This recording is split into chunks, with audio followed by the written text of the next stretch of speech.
how can no one and only me use my Bitmoji and avatar on Snapchat. Today guys, I will show you how to do this. Just watch the video until the end. You go first, you open your Snapchat. After this, when your Snapchat is opening, you go here and click.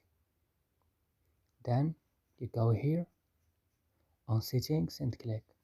Then you go down to use my Bitmoji avatar and you will change my friends to just only me.